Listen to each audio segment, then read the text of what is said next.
అన్న మాట్లాడుతుంటే నిద్రలున్నోళ్ళు కూడా ఉలిక్కి పడి లేచేటట్టున్నారు. కానీ గా అన్న పక్క పొంటున్న ఆర్ కృష్ణయ్య సారు ఏం చెప్తున్నాడో చూడుండ్రి.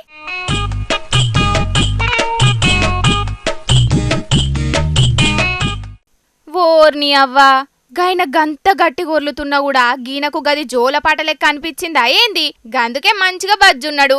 ఇంతకు అసలు ముచ్చటేందంటే ఉద్యోగుల పదవి విరమణ ఏజును 65 ఏండ్లకు పెంచే ఆలోచన ఎత్తున్నారట. గట్లేసి నిరుద్యోగుల పొట్టగొడతారా ఏంది అని అడగనీకి పట్నంలున్న ప్రెస్ క్లబ్ ల మీటింగ్ పెట్టిండ్రు. గాడ గీ తిరగబజ్జున్నాడు Rajya Sabha member R Krishnaiah sir.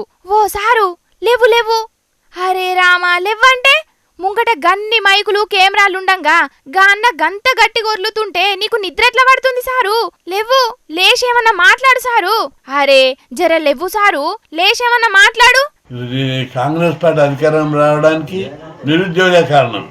ఈరోజు అదే నిరుద్యోగులతోటి పోరాటం పెట్టుకున్న వాళ్ళందరూ మషే మారిపోతారని చెప్పి హెచ్చరిస్తున్నాం.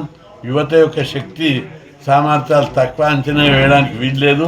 ఇప్పటికైనా ముఖ్యమంత్రి గారు గుర్తించి ఉద్యోగ విరమణ వయస్సును పెంచడం ఉపశమనం విరమించుకోకపోతే యుద్ధం మొదలవుతుంది. హమ్మయ్య, సారు మొదలు ఓ కునుకు తీసినా కూడా మొత్తానికి యుద్ధం షురువైతదని సర్కారోళ్లకు గట్టి వార్నింగే ఇచ్చిండు. చూడాలే మరి రేవంత్ అన్న సర్కారోళ్ళు ఏం చేస్తారో.